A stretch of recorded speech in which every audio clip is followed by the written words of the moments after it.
Okay? So the question asks, in 20-5, it says, obtain a copy of a recent single audit report and evaluate it in terms of the requirements for single audit reports discussed in this chapter, of which those requirements are given to you near the end of your chapter on page 808. It says, there's a heading that says auditee reporting responsibilities, right? And on page 805, there's a heading that continues on to 806 that says auditor report, right, for the single audit. So in between those pages, beginning on 805 to 809, gives you some things to look at in the single audit, right? These are the things that are supposed to be reported. And the question is asking you to determine whether or not, or evaluate these single audits in terms of the requirements for the reports. So basically it's saying, when you look at this single audit, whatever single audit you pick, right, for whatever city or government, right, or entity that has federal funds, you're trying to determine whether or not they have accurately included all the information in their single audit report that they need to. Does that make sense? So some of the things you want to be looking for, right? Now this is not an exhaustive list, okay? There are other things.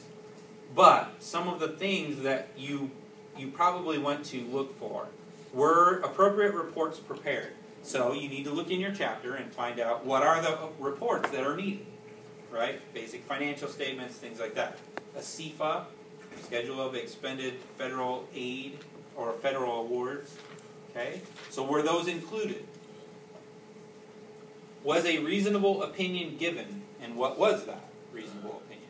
Was it a qualified opinion? Was it an unqualified opinion?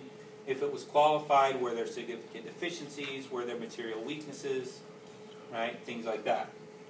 Were there any findings? A finding is, could be stated in multiple ways, but it could be, let's see, I'm trying to think of a finding that we have had in the past.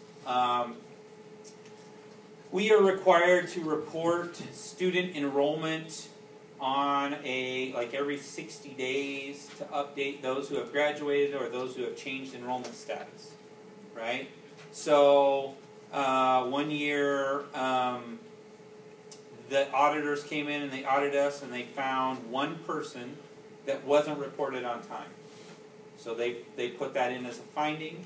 We didn't have to respond to that finding and say, these are the things that we're going to do to mitigate or to fix that finding, right, in the future. And then on next year's audit, they come back and they find out whether or not you did what you said you were going to do, right? So that's one example of a finding. So you might look in there, were there any findings? What were they? Was it a quote-unquote clean audit? And there were no findings. Was there a SEFA? I noted that earlier. And then compliance reports on page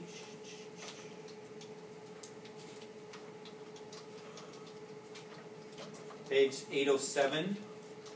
There is a compliance report given to you regarding the compliance of internal controls. So this is a mock statement, but it basically looks a lot like an actual compliance statement. Which page was that on? Page 807. So they're looking at, are you complying with the rules that you need to comply with in order to continue receiving federal aid and continue dispersing that aid. Okay?